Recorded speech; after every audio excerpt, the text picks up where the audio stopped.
Greetings to the community and friends of Bel Air Church, the Nazarene. A lot has happened in the last 10 days. We're starting to see the country reopen, although it looks different depending on where you live. Our state has allowed counties to go to stage 1 if they feel ready. The CDC is issuing updated guidelines even today for churches as they start to quote unquote reopen. The president has declared that church services are essential.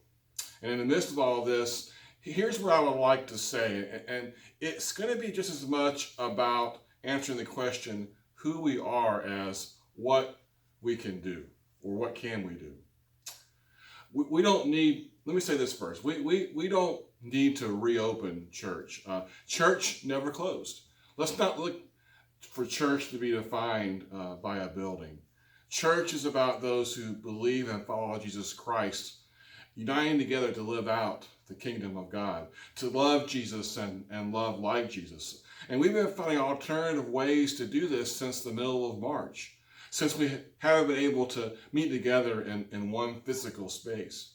And we've chosen to do this because this is how we've been instructed, but also because we feel this is an example of loving like Jesus, by following guidelines to keep people as safe as we can from the COVID-19 virus.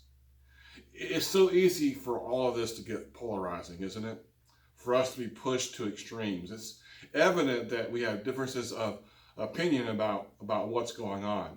There's the ready to get back perspective, and there's the other, the we're moving too fast perspective. And it's okay if we don't all see eye to eye. Being in the church doesn't mean that we agree about everything. However, we should seek common ground. Let's all unite under the belief that we all want to be back together as soon as there is confidence that it's going to be safe and healthy. We may not be able to agree on exactly when that should be, and that's okay. Our goal is to develop a plan that gets us back as soon as it's safe enough, while providing the ability for those who are not ready to come back to still have the option to worship together with the church community. So a task force composed of pastoral staff, church board members, and volunteer leadership has been formed to collaborate about a plan. And let me bring you up to date on where we are at this time. We're preparing to do multiple services, to go to multiple services as early as Sunday, June 7th. Some details are still being worked out. A bunch of those details are still being worked out. But beginning on Sunday, June 7th, we hope to, as early as that Sunday, begin to offer 2 services. One will be our customary online service, as we've been doing since the middle of March at the same time, 9:30 a.m. on Sunday mornings via Facebook Premiere. And then the other option will be an outdoor service on Sunday late afternoon, early evening. This service would feature live worship, the message from the Sunday morning service, and other features as well. We're still working through all of the guidelines and logistics about doing outdoor church together. This service wouldn't be broadcast online, but would be an alternative to those who do feel like it's safe to come out and worship together in one physical space. We're planning to have an indoor service option ready to go if the time is right, as early as the end of June. This will allow us time to watch the numbers and see what impact the easing of social distancing guidelines have on our area and on our state.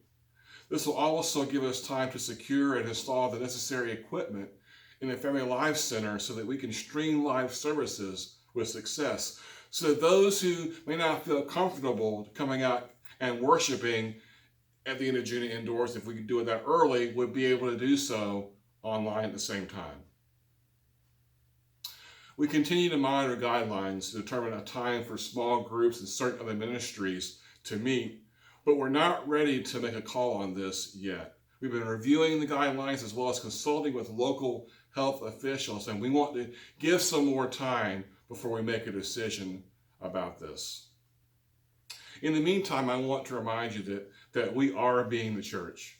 Our Zoom small groups, our teen online gatherings, and interactions between families with children on Facebook are a great way to connect.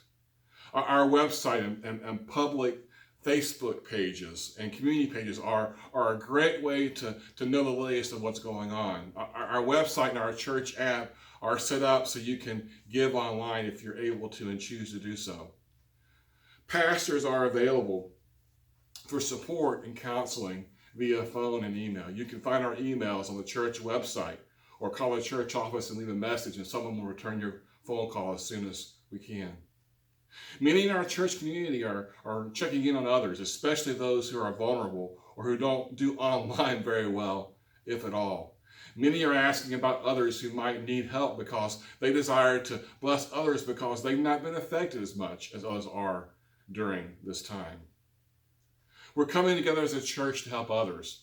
Our Seeds of Hope project brought in gift cards for first responders and meals for healthcare workers. We did tote bags for those who were homeless with a ministry in Wilmington, Delaware. We're doing a 5K virtual run at the end of May and June to support the Welcome One emergency shelter here in the Bel Air area.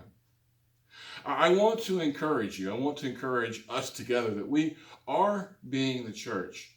Nothing can stop us from being the church except ourselves. Like you, I look forward to the time when we can be the church in one physical space worshiping together. And until then, I'm going to love Jesus and love like Jesus where I am. And this is worship. And this is being the church. When you join me, we're being the church together. And we're being a witness to those around us of what the kingdom of God is. Let's not let anyone think that the greatest description of our church is a building. 1 Corinthians 3:16 says this, "Do you not know that you are God's temple and that God's Spirit dwells in you?" Let's be the church, whether we're worshiping together online or outdoors or indoors, whether it's Sunday or any of the days between the Sundays. May the grace of God be with you.